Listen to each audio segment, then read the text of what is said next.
All right, there a motion for approval? So moved. Mission, there a second? Second. Second, okay. Any discussion? Okay, all in favor? Aye. Opposed? It passes. Thank you, everybody.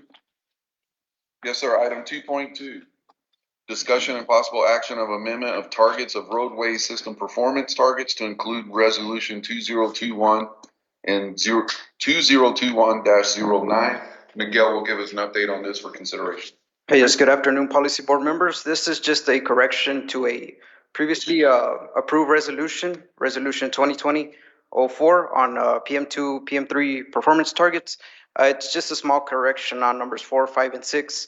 Initially, it was copied over with the incorrect numbers, and we're just amending the resolution. Same information on the rest of it, same target, same year, same everything, just a small correction that we are seeking approval for today. All right. Do you have a motion for approval then? McCallum, okay. Any discussion? No? All in favor? Opposed? It passes. Thank you. Thank you, sir. Item 2. Discussion and possible action of FY 2020-21 UPWP Amendment Number 5 to include Resolution 2021-10. This is a housekeeping item. Chris will give us an update on this, and this will be the final amendment of our 2020-2021 staff budget. Afternoon.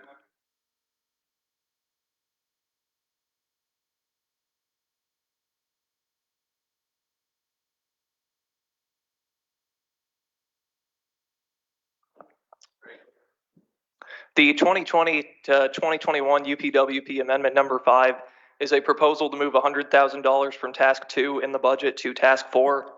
The reason being that as we have progressed through the year and completed our tasks, we have found that we've required more funding for Task 4 than we had initially anticipated, and on the contrary, required less funding for Task 2 than we had initially anticipated.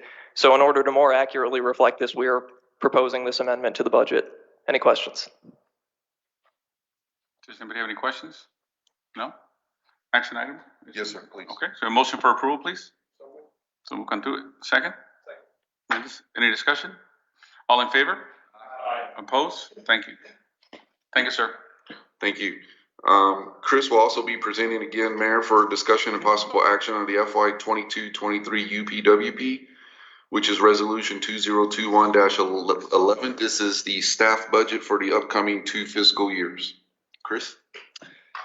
For the 2022-2023 UPWP, TxDOT reviewed the document and had some revisions to make. This happened actually after the document had been taken to TAC and Policy Board. This document had previously been approved by TAC and Policy Board. However, TxDOT conducted their review of the document and they had some corrections to make to it. Since we incorporated those corrections into the document, that necessitated the taking of the document back to TAC as we did last week, and now back to Policy Board as we are doing right now. The 3 corrections that TxDOT had for the document that we incorporated into the document are relatively minor in nature. The first being that we added page numbers to the document simply for ease of navigation to make it easier to navigate through the document. The second being that we removed the language in the document regarding the acquisition of drones. It was discovered that TxDOT actually already has drones that we have access to. So this is a completely unnecessary duplication of resources, and that language has been eliminated from the document. And then the third change, made some minor edits to some of the numbers in the budget tables. I do have to clarify that these changes are simply administrative in nature. They do not reflect a change in intent and how we intend to spend the money. Rather, these changes are simply necessary due to an administrative error that was made whenever the numbers were originally inputted into the tables. Any questions? That's very kind of TxDOT to share. Could you convince them to share the drainage also so they can? Not yet, sir. Do you have a second? Any discussion? All in favor? Aye. Opposed? It passes. Thank you, Mr. Nelson. Item 2.5, discussion and possible action of the 2021-2024 Highway and Transit TIP and 2045 MTP, the Long Range Plan. Revisions and administrative modifications are supported through Resolution 2021-12, -13, and -14, and Rudy Zamora will be giving us the update on these items, sir. Good afternoon, policy board members. As Andrew mentioned, we have our highway tip, transit tip, are MTP Amendment Number 3 and resolutions to accompany those documents with all revisions and administrative modifications included. Also in your packet is a summary sheet that lists those individual revisions and administrative modifications by fiscal year. They are in your packet for consideration and action today, and I'd be happy to answer any questions at this time. What are you doing with the Donna International Bridge? What does it say? Possible move to 2024? Yes, that is still a pending move. We are to work with the local government for now. It's still stands as is within the TIP. However, it's funded with local dollars. It's not funded with federal money at the moment. So we do need to coordinate with the city of Donna to see if we're going to keep that project in the TIP or move it out into MTP years for the time being. If you move it out to 2024, they'll be ready then? Is that the plan there, Pete? So once again, coordination with the city and see their ability to fund those local funds. And so I think they've been working on the project for many years. It's really going to be up to, dependent on the city as to when they can come up with that funding. Because the goal of like Lemby, Ryder, and the other pots of money to move around is for people to have their projects ready to go, not to be sitting on it. We know McAllen is moving pretty fast, and St. Louis, Browns already took off.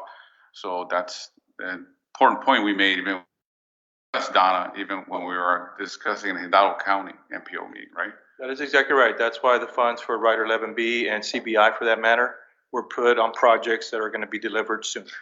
Yes. Okay. All right. Any other discussion? Is it an action item, correct? Yes, sir. Thank you, sir. All in favor? I'm sorry, I need a motion of approval. Sorry about that. Eddie, you have a second? Second. Any further discussion? All in favor? Opposed? It passes. Thank you. Thank you, members. Thank you, board. Item 2.6 is a discussion item of Category 7 funds for direct state cost. This item was brought to staff and asked to be presented into the agenda for the Technical Advisory Committee, as well as the Policy Board by Commissioner Fuentes, who's asked TxDOT to review and provide clarification on the use of Category 7 funding for direct state costs associated with project development. And I believe that Commissioner Cantu is here from the county to represent or speak upon. So what is it? Can I get it from David? So I guess to inform everybody, or bring everybody up to speed, Commissioner Fuentes just recently was offered an AFA. The AFA didn't include direct cost, which is the cost that in this case, the county. I'm sorry. In this case, what the county contributes to have TxDOT review engineering plans. And so Commissioner Fuentes brought up the question, like, why wasn't this covered? Why isn't this, in his case, $250,000 covered in the AFA? And so the response has been, and actually the email was a shorter version of this, but for over 12 years, this money has always been paid or always has been reduced from EDC.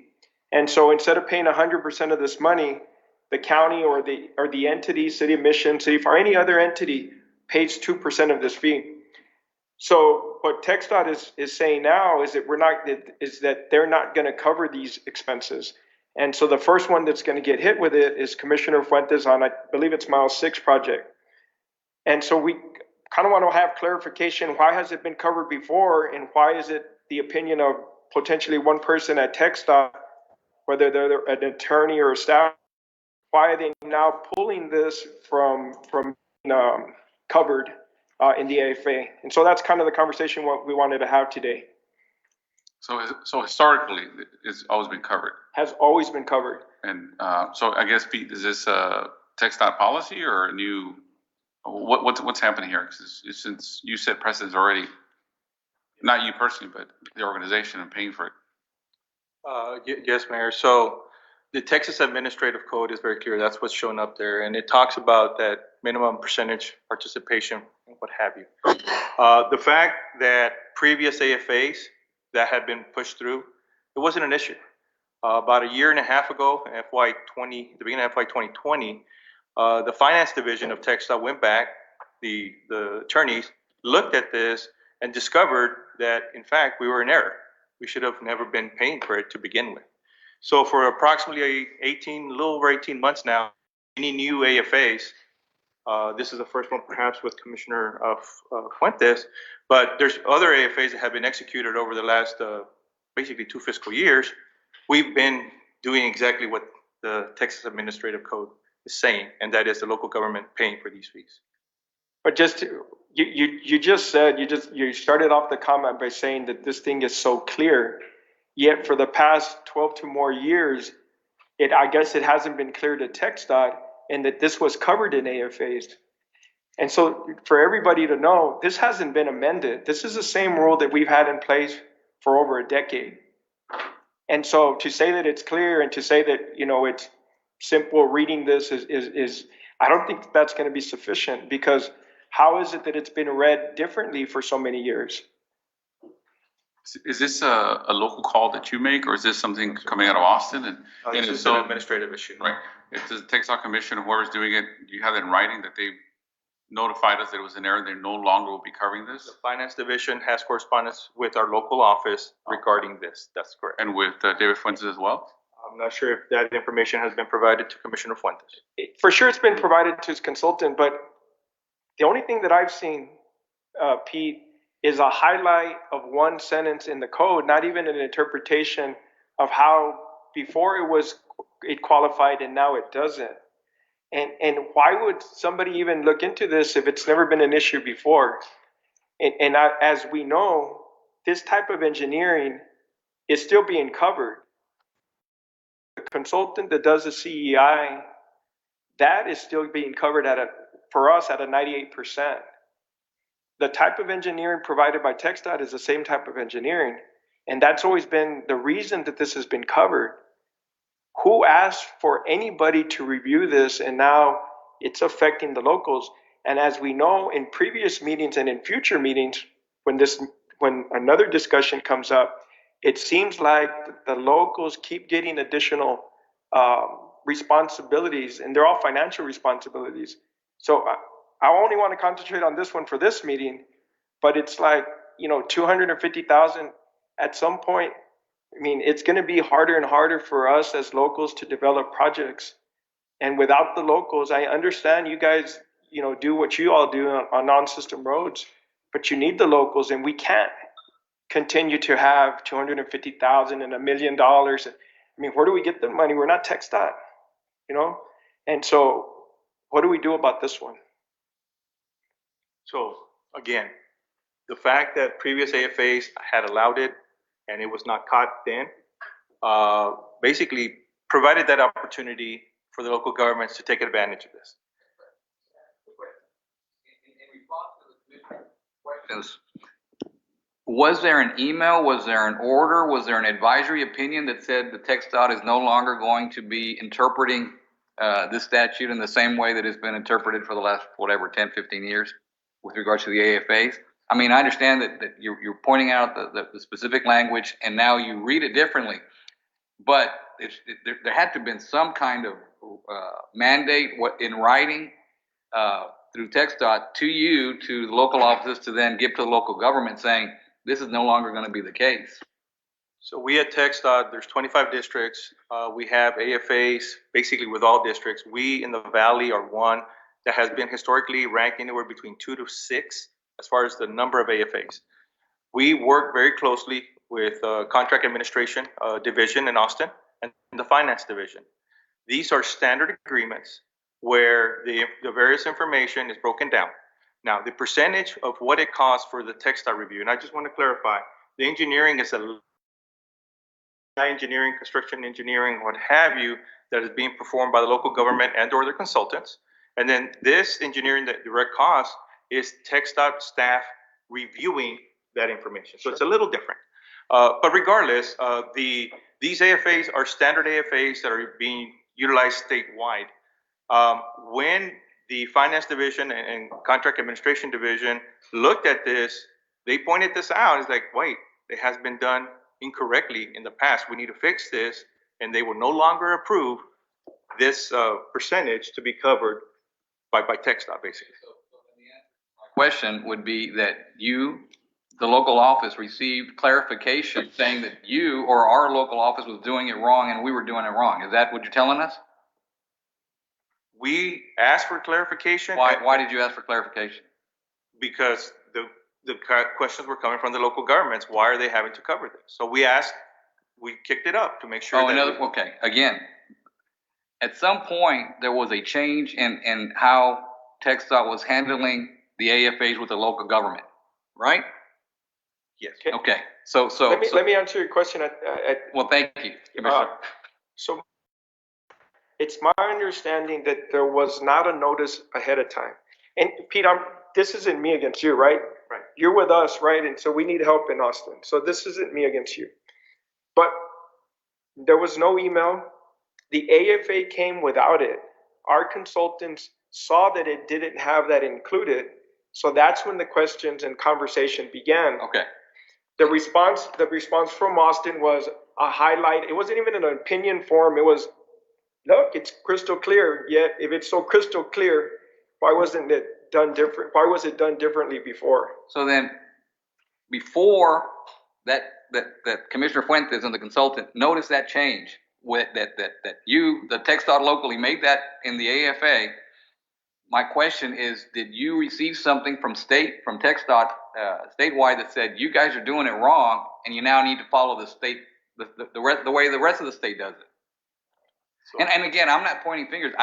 It's a very good question that I'm now concerned now. Yeah, and now I'm concerned because, well, if it impacts Hidalgo, it impacts Cameron and every other city. We're going to have to start coming up with that 2%. It's going to start adding. Going to find that money. So in the beginning of FY 2020, over 18 months ago, when we sent AFAs up there for review and approval, that was discovered and they coordinated with our local office. So there's got to be some documentation. Yes, yes, we have correspondence. Maybe you can provide that to us. That will, So if you coordinated, so we would have known locally before the AFA got sent to whomever that this new change occurred, according to what you're saying. So the AFAs are. The AFA wasn't what announced it to all the local governments. It wasn't the AFA, because if you did what you said you did, so if there was a change, I would expect that you have notified your partners, everybody here, you know what, this change is coming, and now the AFA comes brand new without deleted wording, whatever. I hope you're not saying that the AFA was the announcement. That's how we found out about it. Chairman. Unfortunately, yes, Mayor, that's what we're saying. And so anytime we coordinate an AFA, we're dealing directly with the local government. So as these AFAs have been drafted and going for execution, that's when that local government found out. This case, Mile 6. But I find out when I have the AFA, not prior, because right, we could have done a better job communicating. Yeah, look, if you tell me it's going to cost you, I don't know, total 10 additional millions, whatever it is, then it's going to raise my antennas. I have to readjust my budgets, the county, whomever, because you're giving me a heads up that your costs are about to go up. When I get it as a letter, it's done already, and I had no dialogue, nor did I have an opportunity to talk to you or your superiors. Like, well, hold on. Because Commissioner Cantu is, with all due respect, I mean, he's right. I mean, we've been doing it. Doesn't mean it was right. We were doing it, but we had no opinion in the matter, right? It was all one through your office, which is that's the way you want to do it. But I would have preferred to have gone yo personalmente. I don't know about the gentleman here, but yo, I want you to tell me ahead of time before I get a document that's executed by you with a signature, because I want to know the terms and I want to know the whatever change that I have to adjust to now. And that way I may not agree with you, right? It's not a surprise sometimes, but if I don't agree with you, I'm going to have a heart-to-heart conversation with you. And then you're going to tell me, read the writing, and that's fine. Then we go to Austin or whatever we got to do to make sure that we're all on the same page. And it might turn out differently. I'm not saying it won't or it will, but I think we should have, to me, it sounds like we should have done that first before the AFAs hit everybody's desk. So I acknowledge once again that we could have done a better job communicating this 18 plus months ago.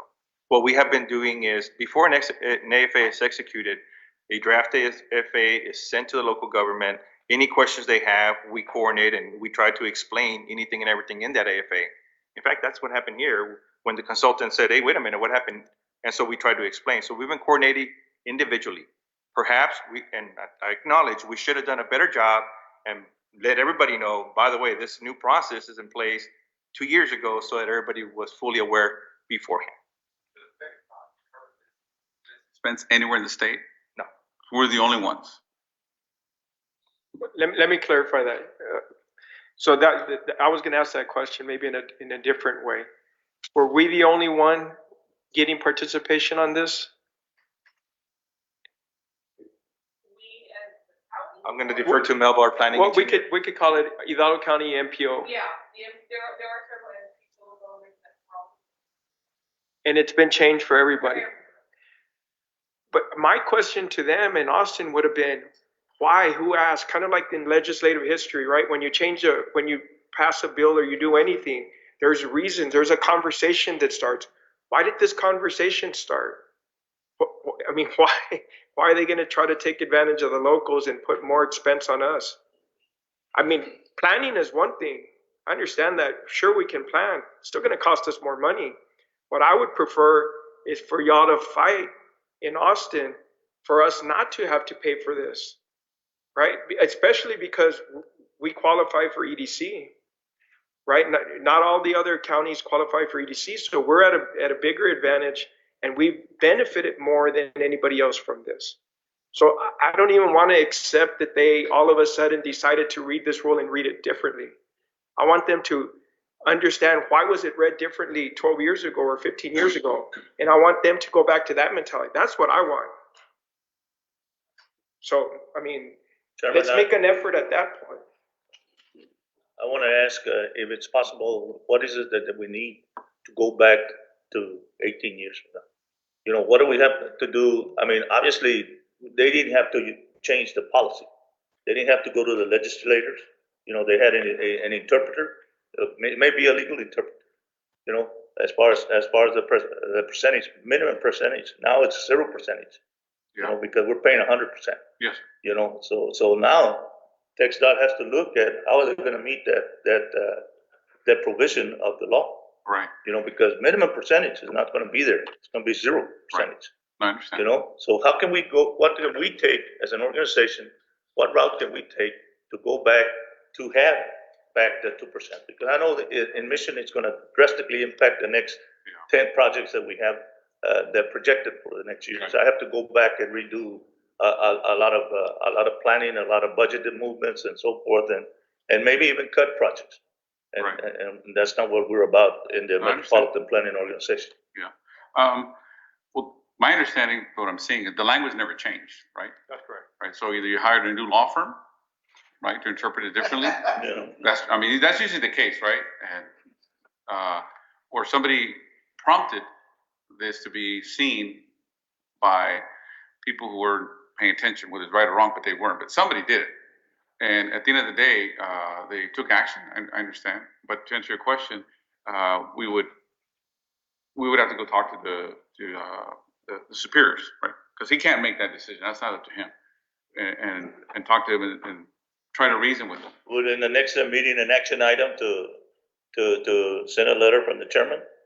You know? I think it's better if you visit, do it in person. That's fine. To be honest. But I mean, we'll do where you guys want. Yes, Mayor. Does this impact the MPO budget, projects in the MPO budget too, or this is just local projects? This is the Category 7 All project. category 7. Yeah. So do we have to change a lot of our projects because of this? No, sir, we don't have to change any of our projects, because all it was taking a percentage of a line item that we had, and it was being used for that. It's no longer being used, but it's still within the line. We just have to come up with it in our. It just means the cities and counties have to come up with more. You're gonna pay more. Yes, sir. That's all. Pete, do you believe that this was because of a budget issue at the state level, and they were looking for ways to fill some holes? So there were many challenges that we have faced over the last 2 years. Budget is a major challenge. And so really when you look at the big picture, when you start looking at EDC, typically projects are 80-20, 80% federal, 20% local, right? And then the EDC applies and we come in 15 to 17% depending on the project, right? And we cover those costs. And so the state then has participation. What is kind of lost in the soul language, the state is paying the state to do a review. And so it's like double paying, if you will. That's not good business. So when we start looking at the rules as they stand today, and we start identifying, okay, where are the shortfalls? where's all the funding being spent? And then they look at this and say, wait a minute, according to the TAC, that should have been done by the local government. Why was TxDOT paying for it? We can't go back. We're not going to go back and collect aid. Over the last 20 years, y'all pay us back. We're not going to do that. But from this point forward, 18 plus months ago forward, their interpretation of the law is local governments have to pay their share. How much money are we talking about? It varies from depending on the project size. So typically, what we try to do, and I'll acknowledge this, what we try to do at the local level is have minimum charges to that project for the review. But how much did you have to shave off based on our 10-year plan or our TIP? What did you have to shave off? What was the difference? We know what that number is. We have to know. I don't know that number off the top of my head, sir. Every project is different. Yeah, but all the projects are approved with the budget. We know what they're going to cost. So and we know what that contribution is that going to be. percentage could be anywhere between 2% to 50%, generally speaking, right? And so here, the FAR district staff, once again, we do courtesy reviews to make sure the consultant and the local government are doing everything correctly. We try to charge the very minimal amount so that that expense is reduced. And we've been doing that for a long, long time. These are estimated budgets at the beginning of the AFA. At the end of construction per se, we do what is called a statement of cost. In that statement of cost, we actually go back and we look at the payrolls and we look at all the expenses. And sometimes there's money back to the local entity, and sometimes we ask for more money, depending on if there were over or underruns. Now, what do you say it's a courtesy?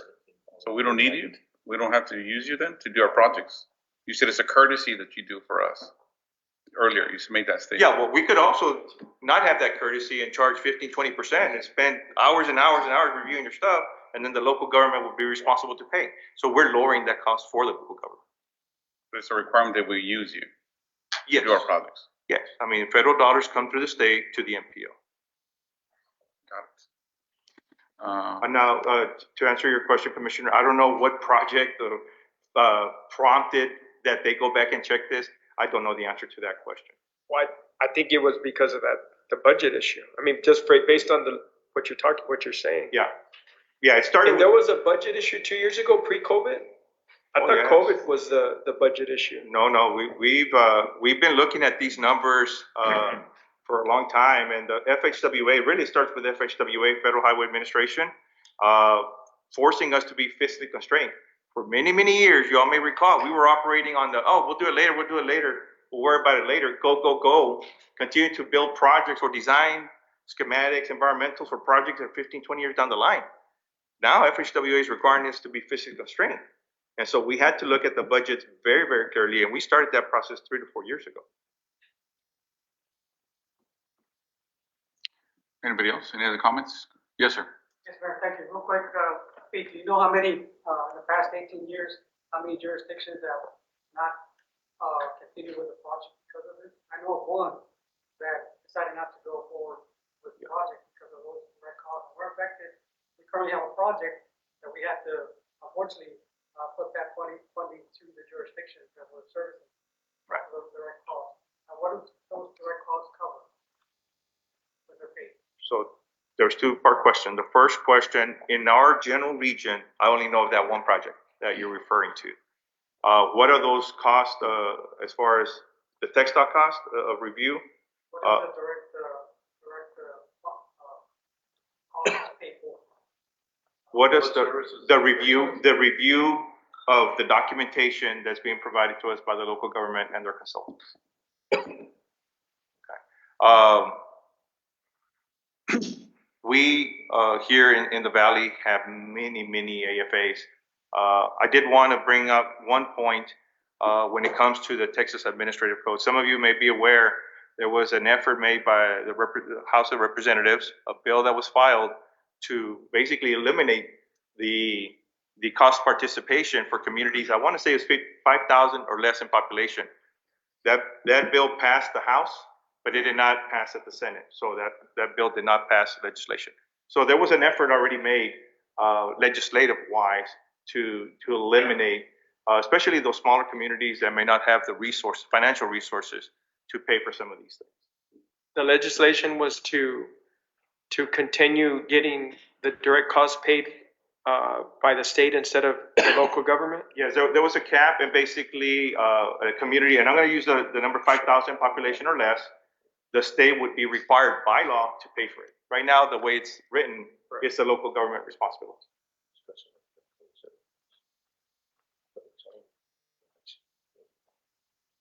Any other commentary? No? You guys wanna go visit, send a letter, let it sit? I mean, I'd like to have conversations with whoever's making the decision, and I'll go to your office and we can make a call just so I can get some more history on this so that I can better report back. We will make the arrangements to get the divisions that are responsible for this to get a meeting coordinated, and we'll let you know. Good. Yes, sir. All right. And then I guess at that point, we can come back and report to everybody that discussion, so for the benefit of the entire MPO.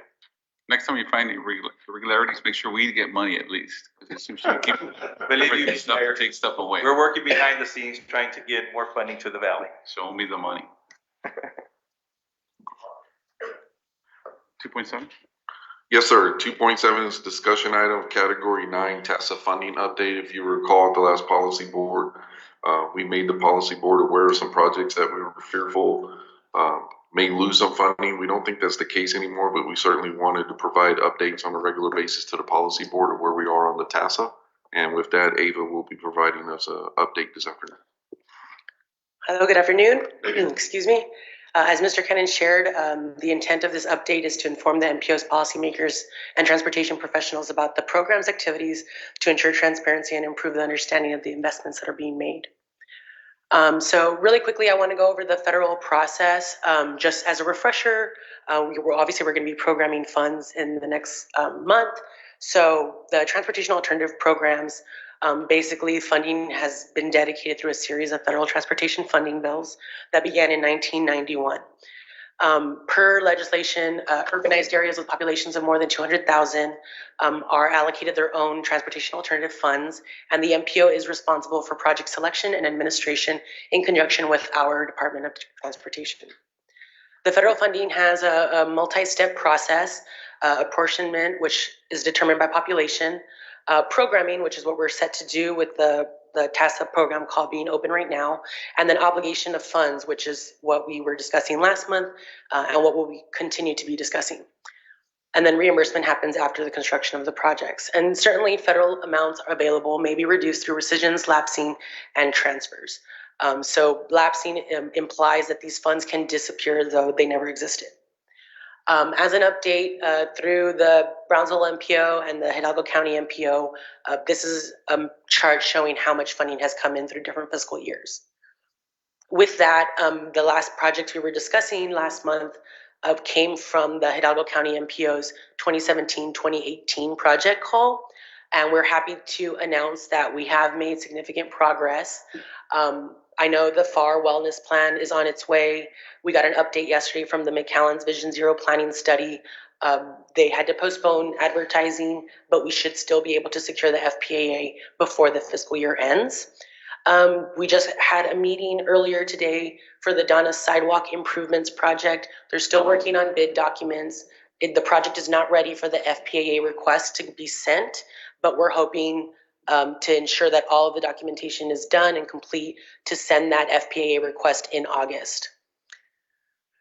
And so in preparing for next year, I just wanted to get ahead of the risk of losing funds and having funds lapse. So we're going to be following up with the project sponsors of these projects here, which is the Brownsville Los Fresnos Connect, the PSJA Tri-City Pedestrian Improvements Project, RGV Bike Share, Hidalgo County Active Mobility Plan, Jackson Hike and Bike Project. This is a short list as we continue to monitor and evaluate the projects that are set up in the letting schedule. This might expand, and so we'll be considering any concerns or things that need to be highlighted now and address them as soon as possible so we can have the funds obligated on time. And then just as a reminder, the program call is open. The deadline to submit project applications is Friday, July 30th. It's about 2 weeks away, 3 weeks away. So Once we do that, the Bicycle and Pedestrian Advisory Committee will evaluate the projects, and then it'll move forward to the TAC and then come through policy board. We are working with TxDOT staff to ensure that we're presenting projects that are buildable, that don't have any major concerns, so that we can, with the requirement of a 3-year obligation of funding, want to make sure that we have projects that don't have right-of-way concerns, or that they're aware of what additional costs may be. And so that being said, the goal is to present a list of proposed projects next month. However, if we need more time to further evaluate any concerns specifically about the budgets, making sure that they're accurate, that they reflect what the cities can expect with the AFA, and as the project gets developed, that's what we want to ensure. And so we might need a little bit more time, but we're hoping to get you a list next month. So with that being said, that is the conclusion of my update. If there's any questions, I'm happy to take them. Any question for Ms. Garcia? Great presentation. Thank you. Thank you. Item number 4, Executive Director Report and Update. I'll be brief. I know everybody's time is special. Happy to announce that Monday, August 2nd, offices will be relocating as approved by Policy Board, TxDOT, and Federal Highways. We will have staff reporting to the offices. Thank you, Mayor, for making that deal happen for us at the transit facilities in Brownsville. The city of Brownsville is picking up the lease expense for that for us, so that staff is able to be in Brownsville rent-free with no encumbrance upon the program. That was one of the things that Federal Highways had. They didn't see they saw the necessity in 2 offices, but they didn't think it was reasonable with tax dollars to use. So the city of Brownsville was nice enough to step forward. It's my understanding, correct me if I'm wrong, Mayor, but hopefully after City Plaza is completed, to relocate some staff over to there. So then the city's not having to pay anybody because it's your space. Yeah, so that'd be awesome. But either way, we thank you. So we'll have 4 staff members that will be reporting there. So that will help facilitate and put me in Brownsville at least weekly. So I look forward to that. Try to maximize my time visiting with our Cameron County partners more often and more frequently while we're over there. Staff will be relocating to the Edinburgh offices at the same time. And all of that is moving forward to make sure that all of our internet server connections and everything are in place for that, so that everything is seamless and we're connected just like we are here together. The financial update is in your packet. As of today, we are 70.70% expended. We should be 83.33% expended. Those expenditures should come up closer to even kill after some of the expenses come in from the moving for staff, the internet, and so forth. As those expenses come in, that'll be coming up. Inside the packet electronically, I know everybody's on their iPad, there is a comprehensive data sheet that was asked for on Category 7 projects, so that is in that packet for you.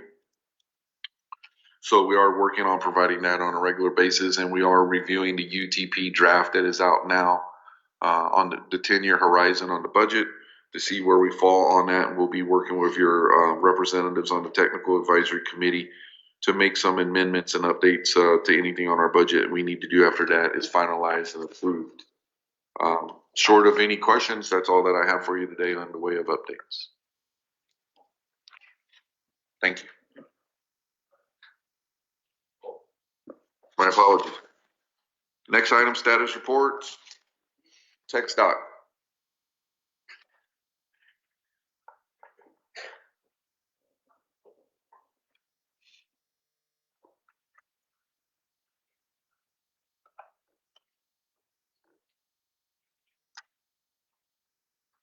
Good afternoon.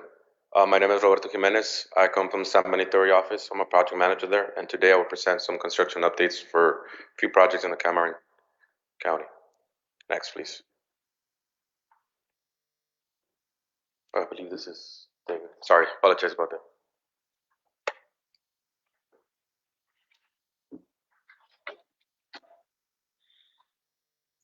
Thought they had taken over Cage already. 281. Take 2. Did you guys move over a little? You guys moved over west? What? Little by little. Good afternoon, policy board members. David Vera with the Park District Construction Office. I'll be presenting a quick update on the interchange project that we have going on. This is a design build project a little different than your typical design bid build projects in the fact that the design takes place concurrently with construction or can take place concurrently with construction. And as you'll see in the first slide there is the percentages complete is about 96%, kind of finalizing the rest of the plans. Construction-wise, we're about 16% complete with that portion of construction. Overall, the project is about 33% complete. Now, it does have a substantial completion date for December 2023 and a final acceptance date of April 2024. Substantial completion is pretty much where you have most of the main lanes open, everything is striped, and just pending punch list items, minor miscellaneous activities that may be taking place for final acceptance. Next slide, please. Oh, before you go to the next slide. So real quick, those that may not be familiar with Interchange Project, as you see in your screen there, right at the intersection of I-69 and I-2, you'll see what you have the interchange, which is your 4 connectors, what we like to call DC1, DC2, DC3, and DC4. And as you'll see on the next slides, you're going to see photos of some of the progress of those activities that are taking place. So this kind of is a blown up aerial view of the direct connectors as you see them now in different colors. DC4 is in yellow, DC2 is in green, then cayenne you have DC3, and then DC1 in red. And each of those take you either to the west, to the south, to the north, to the east, and so forth. So it's hard to see in this photo, but on the right-hand side of the DC4 connectors, you start seeing a lot of the pillars, a lot of the columns that are being constructed. If you can move over to the next slide, please. All right. So at this location, at the interchange location, where you have all DC connectors, you'll be seeing the construction of MSC retaining walls. And what you may not be able to see is what's happening behind those retaining walls. And that's what you see on your right-hand photo, which is your aggregate backfill, select backfill behind the retaining wall. And of course, your embankment, your dirt embankment that's built up. And as you can see, this pretty tall retaining wall, so it needs a lot of work. And you build it up in layers. So as you're compacting, you're taking densities and you're building up. So you see where you're at now. So pretty much at this point, this retaining wall is near completion as far as final height. So what you're going to be seeing next is pretty much a smooth subgrade or dirt type of surface along with your aggregate on the side. And then from there, you'll start building up your subgrade for your pavement structure, your flex base, and your blacktop, and so forth. And of course, some other items that are required for the wall itself. All right. Most of you have noticed that we have installed beams across 5 spans 10 to 15. And pretty much that's the picture what you see there and some of the operations that took place. There are additional beams scheduled to take place. Initially, they were scheduled for next week, but it looks like it's being pushed to August, now mid-August. So you'll be seeing a lot more beams being placed on those column structures and the cap structures by the middle of next month. Just a quick little more detail as far as what takes place in the construction of those columns and caps and where the beams sit on. And that's just a quick, on your top left-hand picture, you'll see that cage is a steel reinforcement. That cage is assembled on the ground, and then it's lifted up with cranes and placed on top of the column, and then it's formed up. As you see on the top right-hand photo, the cage is already set on top of the columns and is being formed. And then once it's poured and the forms are removed, you'll see the cap, which sits on top of the column on your lower left-hand photo there. And then below that, you'll see the cage, and that's pretty much the reinforcement that's used for the column construction. And right next to that, you'll see the reinforcement coming out of the ground, which is your drill shaft operations. And the drill shafts vary in depths and sizes. Pretty much it starts from the drill shafts down, and then it's assembled as you move up. And then, of course, on your last photo on the lower right hand is just a photo of some of the current columns that have been constructed along the interchange. These columns in particular are for DC4, or we like to call DC4, which is from south to west, as well as DC3, which is from south to east as you approach the north portion of the interchange. A lot of the activities that you've seen In the east end of the project are the construction of the braided ramps, and those are illustrated in red and yellow. Braided ramps is pretty much where one of the on ramps or off ramps flies over the opposite ramp, either passes underneath or one passes over. So what you see in red is pretty much what is being constructed. It's kind of hard to see in this photo, but in the next photos you'll see some of the activities that are taking place. But to kind of give you an overview of what's being constructed in this section on the east end of the project is just these braided ramps. Of course, there's a lot more activities going on everywhere else. This is just a quick, 40,000 elevation view type of activities that are taking place. Similar to what you saw at the interchange project, where you have all your DC connectors building up the retaining walls, and this is going to be for the construction of one of the flyovers, where one of the ramps is going to fly over. In this case, this is going to be an entrance ramp. It's going to fly over an exit ramp at that location that I just showed you in the previous slide. Similar process, seeing that you're placing the panels, then you have your rock aggregate backfill, and then I think in this case it's just an on-ramp, so it's all backfill. There wasn't any room for any type of embankment or dirt. But it's a similar process, just a different location. This wall is not as high, so it shouldn't take as long to construct as the one at the interchange there on 495. Similar as the other photos, you've got your cage reinforcement. It's being constructed and assembled outside on the ground and then lifted up. And this kind of speeds up the process. And the intent here is to get it in and out as quick as possible. Try and be efficient with the resources. We understand that there's work everywhere and there's a limited amount of resources. I think right now we have 2 to 3 crews for drill shafts, maybe about 5 crews for drainage structures, and multiple crews for all the other activities that are taking place. So the contractor does have a lot of resources. They have ramped up recently. I think they acquired about 60, 70 more personnel in the past month. They're having a difficult time, as I think a lot of you may have heard. A lot of people are having a hard time hiring people. It's no different with the contractor, but they have been able to acquire more resources, mainly in the drainage section. Those crews are really in need right now. Normally you start from the ground up, and it starts from the underground, and then you build up from there. So you need those pipes, those drainage structures to be in place to move on with the rest of the activities. So this is the braided ramps that I just showed you. This is going eastbound, and this is on the westbound direction. Same braided ramp scenario, and these are just some of the structures that are being constructed. On your right top photo, you see the footing. It's that formed up concrete structure that you see those 2 gentlemen next to. It's a footing, and below that you have your drill shaft, your foundation, and then from there you'll see your columns being constructed after that, and that's what you see kind of on your left-hand photo. All right, moving on to the west end of the project, a lot of you have noticed that there's a lot of demolition going on along the median where they're removing the center barrier. This is the first step, removing the center barrier, removing any existing pavement that's there. They're going to perform a widening in this section from the kind of the west end project limits to McCall and it would be.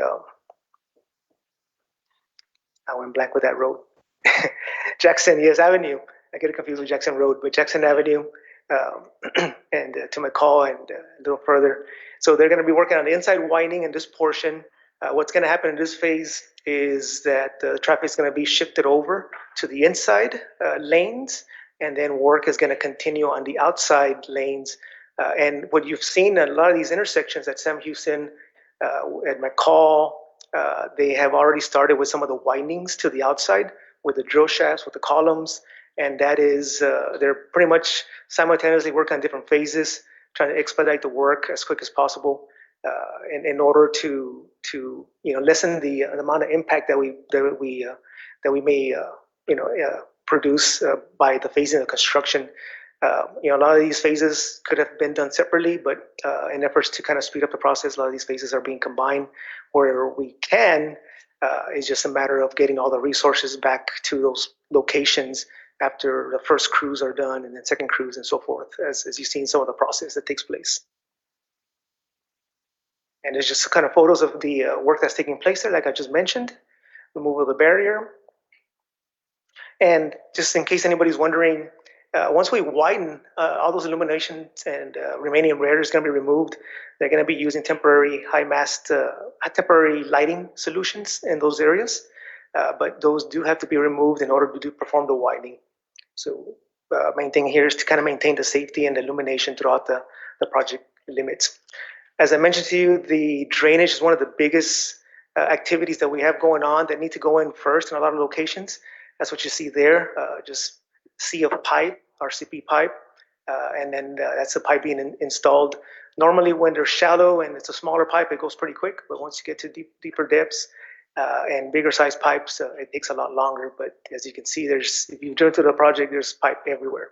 So that's the main thing. That's why the contractor added more additional crews for drainage underground crews for this purpose. All right, so this is just a lot more steps.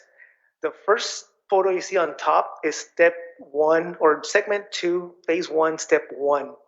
What you're seeing there, and of course it's just different color of the illustration, you'll see in yellow and cayenne, those are DC4 and DC3.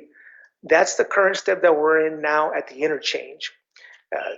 Currently, DC4 and DC3 are being constructed. Some portions of DC2 as well, and DC1, just some of the drill shafts. But for the most part, it's DC3 and DC4. So that's the current stage. This stage should be completed early next year to mid next year. Once those portions of DC4 and DC3 are constructed, as highlighted there in the top photo, then you'll move on to the next step, which is step 2. And in step 2, it's kind of hard if this is the first time you all seen this photo, but in step 2, we're building a temporary tie-in ramp to the current DC connector that flows south to west, while the remaining portion of DC4 in yellow gets constructed. So these are pretty much a summary of the next 2 steps that are coming up here in this area. There are a total of 4 phases, each phase with 2 steps. So you can imagine how many activities that need to take place just to get to the completion of the interchange. There's 2 photos I want to kind of show that will kind of put us into the middle and late of next year. And this will be the final interchange once it's complete. And as you can see, you'll have 2 lanes in each direction on the connectors. Some portions of the main lanes will have 4 lanes, and some portions will remain with 3. Main thing is for adding mobility and to the traveling public. And lastly, like I mentioned, these are the drill shafts, very similar to the column construction and the cap construction. They do reinforcement, they drill the hole into the ground, the reinforcement is placed into the ground, and then it's filled with a concrete mix. And then from there you build your columns and the rest of your bridge portion. Lastly, the contractor is conducting monthly emergency management meetings. A lot of the city's emergency response, fire department, local police, etc., are invited to these meetings. Discussions vary from 5-week look-aheads, impacts to the roadways, alternate access for emergency response vehicles, as well as summer hurricane preparations as well. So everything is discussed in these monthly meetings. If any of the cities or anybody that may be interested or would like to have somebody that would need to be in these meetings, please reach out to us, to the contractor, and we'll make sure we include you in those monthly discussions. Very informative, and gives the cities and law enforcement and emergency personnel the ability to speak out, to ask questions, to plan ahead with a 5-week look ahead. And that 5-week look ahead includes a lot of the closures, a lot of the possible lane reductions, activities that are going to be taking place that could impact the response times in the area. Lastly, if you're not signed up for updates and would like to receive updates, I have those following links up there. You can log into the Regatos Police website, and there's a button that you can click for sign up for updates, and you'll be receiving updates on upcoming closures, of upcoming activities that are taking place.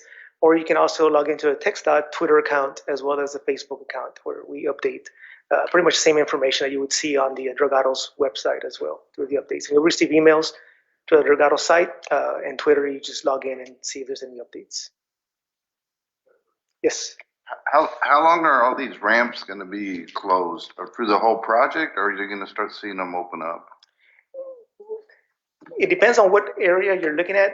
The project is broken down to segments. You have your west end, you have your east end, you have your center portion, which is interchange, which is segment 2, and then they have it broken down with segment 4, which is your north portion. But each segment, I guess you can say, has different time intervals for the ramp closures. Right now, they're constructing a lot of the temporary ramps. Any ramp that you see constructing right now is all temporary. To my knowledge, none of them are permanent. Once those temporary ramps are open and that phase of construction switches over to the next step, so to speak, then construction of the new ramps are going to take place, as well as possible closures of other ramps or vice versa. So it's really, unless I have all the resources in front of me, it's kind of hard to kind of pinpoint how long, but each phase can vary from 8 months to over a year, and it just varies depending on where you're at and what phase and step you're in.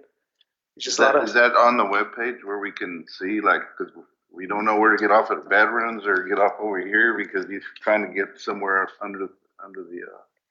A lot of the updates that I just mentioned, where you can log in, they'll provide updates, and as far as what's the lane closures that are going to be coming up, ramps are going to be closed. So if you log in and you subscribe, you should be receiving some updates.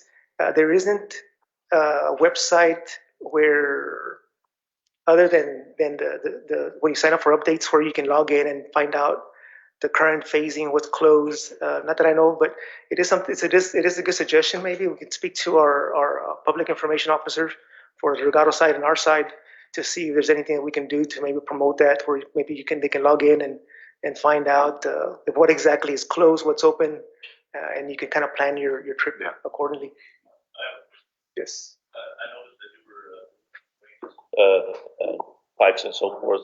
It has our Hidalgo County Drainage District #1 engineer, has he looked at those plans to see if they're within the county's drainage system? Are they compatible with the Hidalgo County drainage system? I'll take that one, David. Yes, we coordinated Mayor with the Closacine and his staff when the initial schematics, environmental processes were going through. So they're very much aware. I do want to go back to Frank's question regarding the signage and what have you. I traveled that area a lot, as you might imagine. I was in Cameron County yesterday, and to my surprise, well, the exit for South Cage.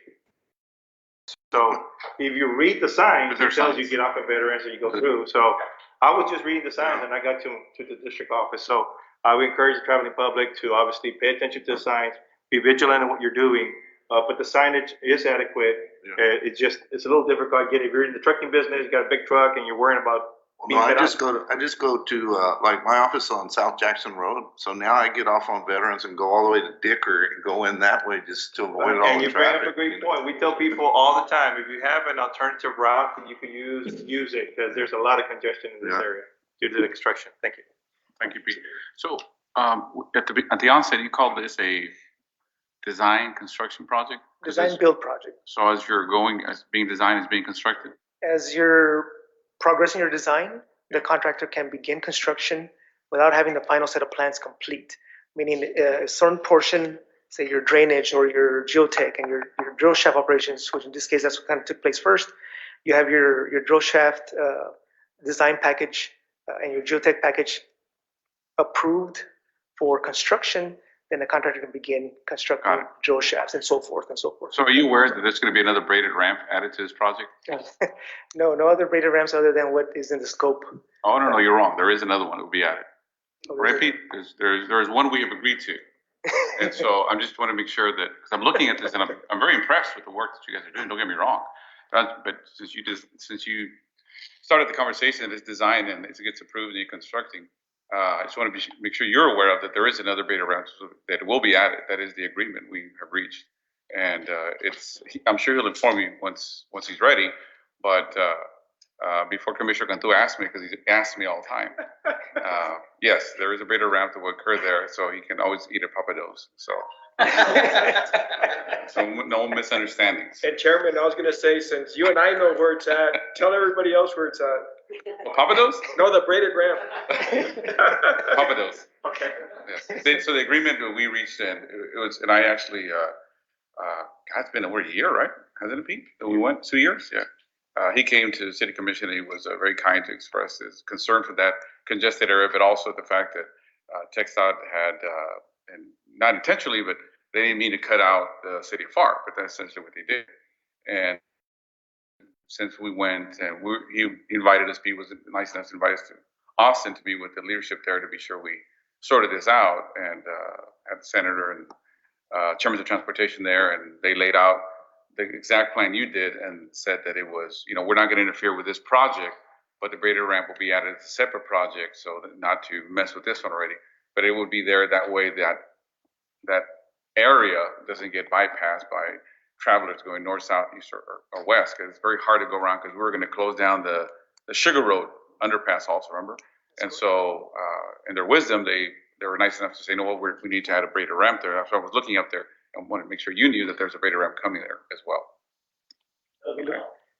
Oh, yeah. Look out for it. Yeah, sorry. Surprise. Sorry about that. No, but I'm sure, Pete, you guys are engineers, so you'll sort it out. But they're pretty long. I know what you did for the shrine. I get where you get it. And McAllen, of course, they need it for all the shopping and stuff. But it's important that FAR, don't forget. That's what I'm saying officially here, because he and I have already reached that agreement on behalf of the MPO and the leadership of TxDOT that there will be a beta ramp there. Whether it's done as you're finishing or afterwards makes no difference, but it's going to be done there. Okay. Did I answer your question, Eddie? Just want to make sure. All right. Any other questions? No, sir. Great job. Thank you. Very much.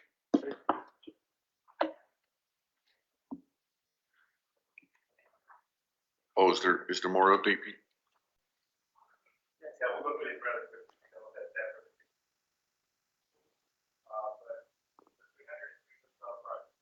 Yeah, it's doing great. Before you get started, I have to go to do my job. I gotta go work real quick. I'm being called, so I'm gonna let Judge here take over. Excuse me. Thank you, Mayor. Yes, sir. Okay, we're gonna go ahead and start. Like I said, my name is Roberto Jimenez. I'm from San Benito. We're gonna present 2 projects today. First one is gonna be 1847. The limits are from FM 106 to FM 2893. The scope of this work is the rehabilitation of existing roadway. The contractor on this project is Foremost, and the completion goal is March 2022. The following pictures are going to illustrate progress throughout the whole project. As you can see in this picture, the contractor has installed a metal beam guard fence and mold strip and is in preparation for the first surface treatment of the roadway. Before, contractor has primed the flex space, in this case the proposed roadway, and has continued to move with the following surface treatment. We can see in this picture illustrates that the contractor has installed seal coat throughout 1847. Contractor is supposed to finish phase 2 this coming weeks, and he's going to move to phase 3. Phase 3 consists of switching traffic to the west side and having everyone travel on the east side. We're going to go ahead and move to project on 802. This project runs from 1847 to Old Port Isabel, and the scope of this project is installing raised medians, right-of-way windings, and overlay. The contractor on this project is Texas Cordia, and they continue with their goal to finish on February 2022. The contractor has worked on this project installing hot mix. They've been working on paving operations the past month. This picture illustrates a section of the portion the contractor has finished, and the following picture shows the second lane finished as well. With these, that concludes my presentation. If anyone has any questions. Thank you. Okay, Cameron County RMA, Mr. Pulveda.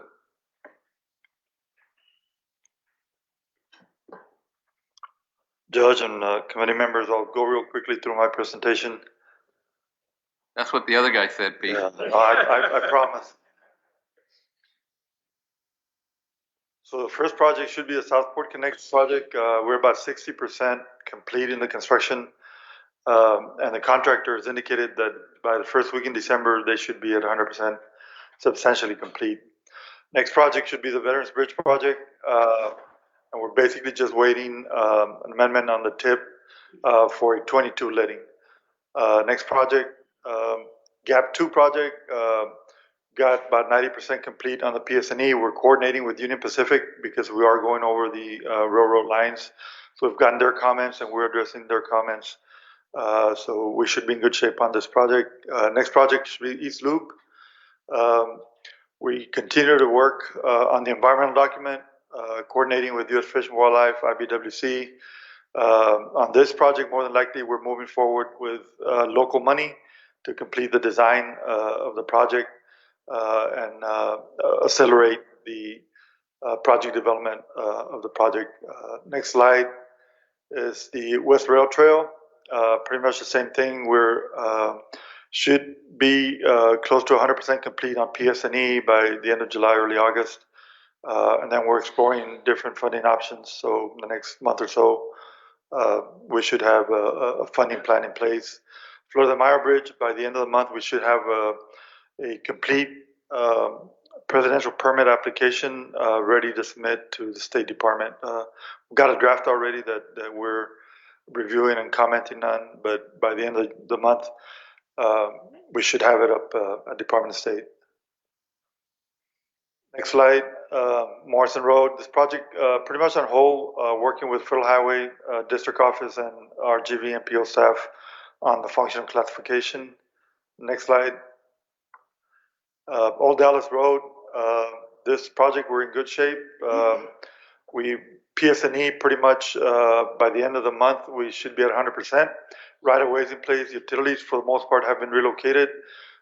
This project goes from Highway 100 in Los Fresnos to the sports park in Brownsville, so should be in really good shape on this project. Next slide. FM 509, same thing. Pretty much we're gonna use local dollars to complete the schematic environmental document and PSNE. And we're currently working with Federal Highway, RGVMPO staff and the district staff on the functional classification of the project. But for now, locally, we're going to use our money to accelerate the development of the project. Next slide. SPI second access, we're exploring something very similar. This project has been on hold since December of 2017 because of the change in toll policy. But here lately, between Cameron County, the RMA, and the city of South Padre Island, we're exploring the possibility of using local money to complete the environmental phase of the project. This is a project that has a draft EIS, so we will need to update the majority of the studies and then complete the environmental phase. So we should have a much better report by the next month meeting. Next slide. South Parallel Corridor Phase 2, we're ready for a December 21 letting on this project, so we're in good shape. Next slide should be Phase 3. We're working with the county on acquiring the right-of-way, and so we're also looking at the funding options for the project. Next slide. US 281 connector, we should go through a consultant selection process, and this is a project that will connect I-69E with Military Highway. Next slide. West Boulevard, this project pretty much on hold, working with the local district staff, MPO staff, and Federal Highway on the functional classification of the project. Next slide. Whipple Road, we're addressing 60% schematic comments from TxDOT.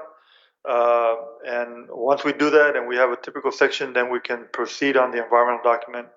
And so that 20% should progress rather quickly once we have an approved typical section. Next slide. US 77, we continue to advocate for projects along this route so that we can have a seamless interstate corridor from Brownsville all the way to Corpus. This concludes my presentation, Judge. Unless there's any questions, I'll pass it over to Eric. Go ahead, Pete. Yes, Pete, multiple times you mentioned local funding. Is that local funding strictly CCRMA, or are there others involved with the local funding? No, as I mentioned, there's partners, Cameron County, In the case of the SPI Second Access, it's the city of South Padre Island. The case of the West Rail Trail, it's the city of Brownsville in Cameron County. On FM 509, that would be Cameron County and the RMA. So depending on the project and the location, we've got multiple partners. Yeah, I want to recognize the efforts by all the local governments. It's a regional type projects working together to help leverage projects. So I just want to recognize you and your staff for doing that. Thank you. Thank you, Pete. Any questions for Pete? All right. Hidalgo County RMA, Mr. Davila. Good afternoon. I'll be very brief. So on the 365 tollway project, let me go ahead and scoot over to that slide. Essentially, we're at this point in the schedule. So we're at mid to late July, and so we're at the point where we're finalizing execution of documents in hopes of achieving a release to advertise notice from TxDOT, which will initiate the bid process for us. So hopefully from beginning of August to the end of September, we would have a 60-day vetting period for doing our bid process, in which we'll hold our pre-bid and hopefully September. All of that is anticipated to move forward into a special board meeting, which would then award the contract and then allow us to go meet with rating agencies, obtain our toll revenue bonds. We're trying to get to market as quickly as possible to avoid rate hikes, and so all this is in anticipation of pushing the project as quickly as we can, but giving the contracting community ample time to bid on the project. All of this essentially closes with a closing of bond sales in mid-December and hopefully commencing construction in January of 2022. Any questions on 365? Hearing none, I'll go to IBTC. IBTC, we're actually wrapping up the environmental document. So we got all chapters essentially approved. We got the main EA document, which wraps it all up together in final comments. We have 90% schematic comments that we're going through right now. We've gotten some feedback on some updated bike and ped guidance that has come out since late April, early May. And so we're rolling all that into the final schematic and hopefully have a public hearing early fall. Any questions on IBTC? Hearing none, thank you all very much. Thank you, Mr. Davila. All right, Regional Transit Metro. Good afternoon. My name is Tracy Arcias. I'm the transit manager for the city of Brownsville, Brownsville Metro. Before we get started, we would like to announce that Sunday, July 25th, we're going to be starting Sunday service with Brownsville Metro. So you're all invited to join us for that. For this month's report, Brownsville Metro had 52,944 riders. The comparisons are here. Our ridership is still down due to COVID-19. However, we are starting to see an upward trend. There's our revenue hours, and our revenue miles are also. Island Metro, they had 21,267 passenger trips. They are also starting to see an upward trend. However, we're still low on ridership. McAllen Metro had 37,829 passenger trips. And of course, the same trend is happening with McAllen Metro.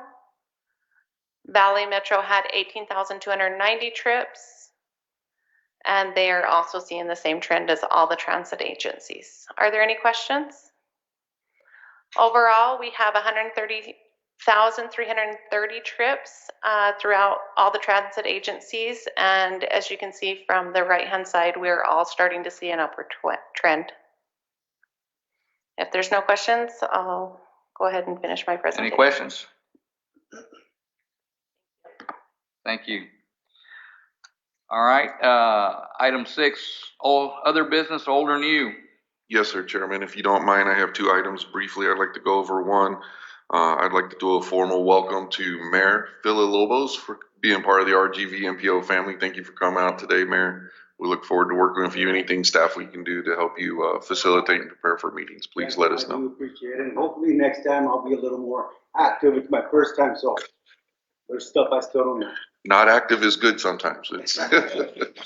I will say I was a little worrisome. I was on vacation. The board allowed me to leave on my Harley and go out of state, and I began to see you more on TV than the judge. And it's a very unprecedented move. So there's a little friendly competition at the table.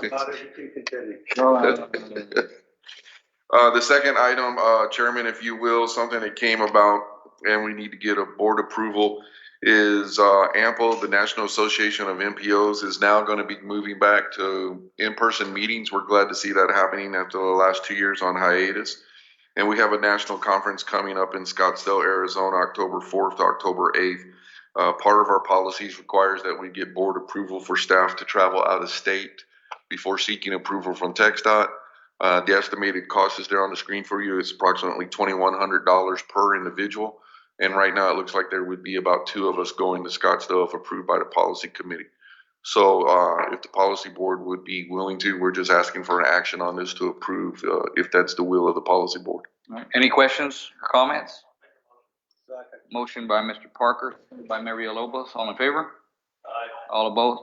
Motion carries. Thank you, board. So Mayor Villalobos and I are the 2 that are going to Scottsdale? Very good. Absolutely. I would extend the invitation to anyone on the policy board who would like to. We've talked about this in the past, and with the last year and a half, we haven't had a chance to continue that. But I'm sure that there are some members that would be interested in going. I don't know what the financial impact would be, but I think it's probably worth looking into, Andrew, for the benefit of those that may be interested in it. Maybe they, even if the MPO can't do it, perhaps he might be willing to cover it. Yes, sir. All right, there's no other old or new business. All right, our next meeting is scheduled for August the 25th, 2021 at 1:30 p.m. here. We will see you all next month. Enjoy what's left of the summer and keep your fingers crossed that Mother Nature doesn't give us any other rain. So, you have a motion to adjourn? Motion by Pete, seconded by Mayor Cañas. All in favor? All opposed, motion carries.